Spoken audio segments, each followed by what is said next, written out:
Thank you, sir. May I now give the floor to you, ma'am? Yes.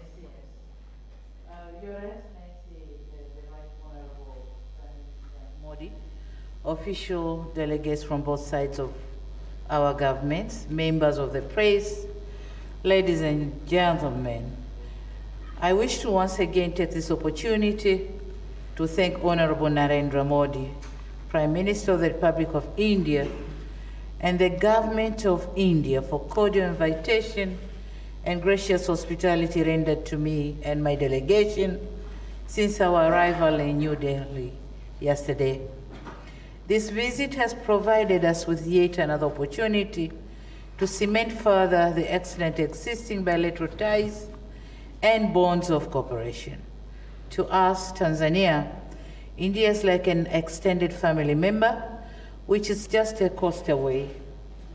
There's a story that before Gandhi's return to India, he made stop to Zanzibar on his way to South Africa. And in the 19th century, he stayed in a hotel of which to date the hotel is very vibrant in its business. And it's now called Tembo House Hotel, situated at the center of Zanzibar town. This hotels signifies the historical brotherly ties and a friendship, a friendship that has weathered all seasons, from the days of monsoon winds or monsoon winds trade, colonial days, to officiate the relations to post-independence. Dear members of the press, this morning, as Right Honorable Prime Minister said, we had an opportunity to hold candid and amicable discussion with the government of India. And from the discussion, I could see and feel the passion and commitment to solidify and scale our relations to greater heights. My visit is occurring just a few weeks after the G20 summit, and in this connection, I wish to commend Honorable Modi and the government of the Republic of India for successful hosting of the G20 summit. As you are aware, Tanzania and India continues to enjoy an excellent bilateral ties and solid historic relations, and this visit is to reaffirm the commitment by the United Republic of Tanzania to enhance and deepen the historic friendship and bilateral cooperation which has been existed over decades. It is also an opportunity for us to express our sense of gratitude to the invaluable support rendered by the government and the people of India to our socio-economic endeavors over decades.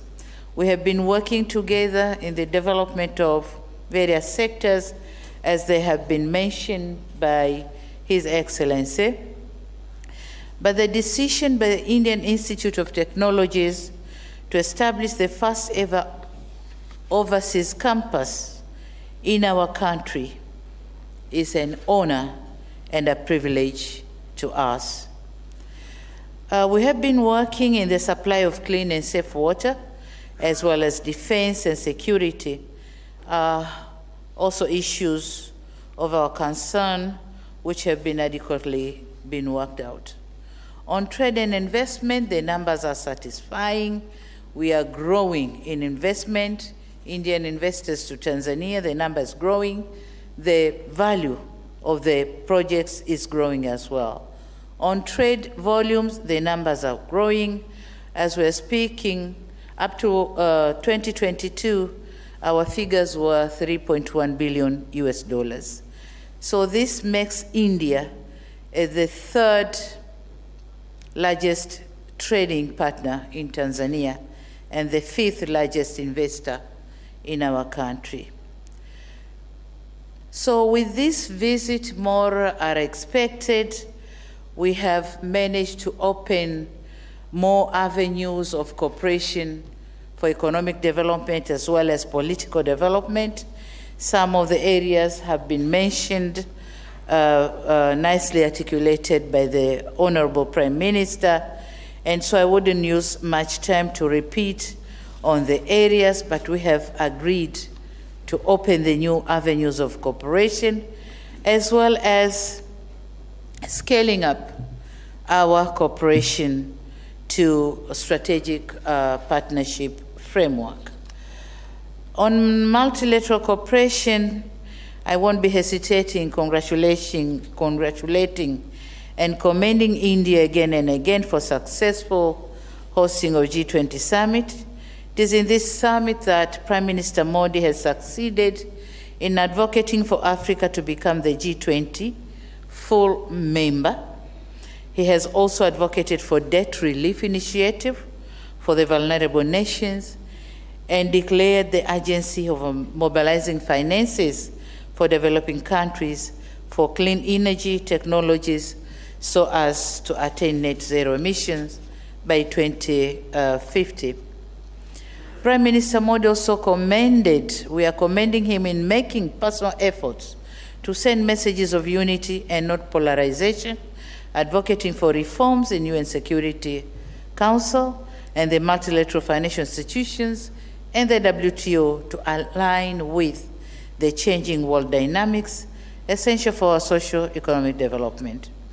Now, we are aware of the coming Indian African Summit, and Tanzania has pledged that we'll be participating fully in this summit, and we are ready to play the role that will be required to play to make the summit successful. In conclusion, Tanzania wishes to reiterate further our commitment to closely work with the Republic of India in elevating our bilateral cooperation to a strategic partnership that will advance our development agenda to greater heights.